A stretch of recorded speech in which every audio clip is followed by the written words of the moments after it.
Le 28 février 2026, les États-Unis et Israël lancent des frappes aériennes massives sur l'Iran. C'est le début d'une guerre que personne ne voulait nommer, mais que tout le monde voyait venir. En réponse, l'Iran déclenche une vague de représailles à travers tout le Moyen-Orient et ferme le détroit d'Ormuz. Mais avant de continuer, si cette vidéo t'intéresse, pense à t'abonner à la chaîne et à mettre un j'aime, ça nous aide vraiment à continuer à traiter ce genre de sujet. Maintenant, revenons à ce qui se passe dans le Golfe, parce que la situation est explosive. Et pour comprendre pourquoi ce détroit est au cœur de tout, il faut d'abord savoir ce que c'est. Le détroit d'Ormuz, c'est un couloir maritime de 55 km de large entre l'Iran et Oman. Par ce passage transitent environ un quart des exportations mondiales de pétrole et de gaz. Le fermer, c'est couper une artère vitale de l'économie mondiale, et l'Iran le sait parfaitement. Non content de fermer le passage, l'Iran y installe des mines et met en place un système de péage illégal. Chaque navire qui veut passer doit payer jusqu'à 2 millions de dollars par transit. Le paiement est accepté en yuan chinois ou en crypto-monnaie, pour contourner les sanctions américaines. Des centaines de navires de commerce restent bloqués. Les prix du pétrole flambent sur les marchés mondiaux. Les pays du Golfe, dont l'Arabie saoudite, cherchent des routes alternatives pour exporter leur brut. L'oléoduc Est-Ouest saoudien est attaqué par des drones, avant d'être remis en état de fonctionnement de justesse. Pendant des semaines, la communauté internationale tente de trouver une issue diplomatique. Un cessez-le-feu fragile s'y conclut. Des négociations indirectes se tiennent à Oman, puis à Genève. Mais sur le fond, rien ne bouge. L'Iran refuse de renoncer à son programme nucléaire et le détroit reste fermé. Les 11 et 12 avril 2026, une tentative de paix historique est organisée à Islamabad, au Pakistan.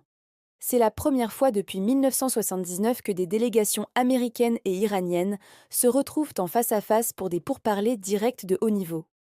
J.D. Vance, le vice-président américain, fait le déplacement accompagné de Steve Witkoff et de Jared Kushner. Les négociations durent plus de 21 heures d'affilée dans une capitale mise sous haute sécurité. 2 points de blocage dominent tout. Le premier, l'Iran refuse catégoriquement d'abandonner son programme nucléaire.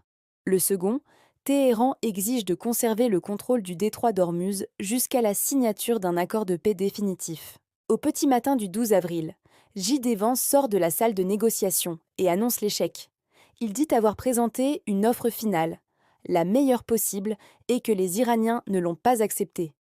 L'Iran accuse les États-Unis de demandes déraisonnables et d'une atmosphère de suspicion et de méfiance. Quelques heures plus tard, Trump poste sur Truth Social et la réponse est immédiate et radicale. À compter de maintenant, la marine américaine, la meilleure au monde, entamera le processus de blocus de tous les navires tentant d'entrer ou de sortir du détroit d'Ormuz. Après l'Iran qui ferme le détroit, c'est maintenant les États-Unis qui annoncent le bloquer à leur tour. La logique de Trump est claire, priver l'Iran de sa principale carte dans les négociations.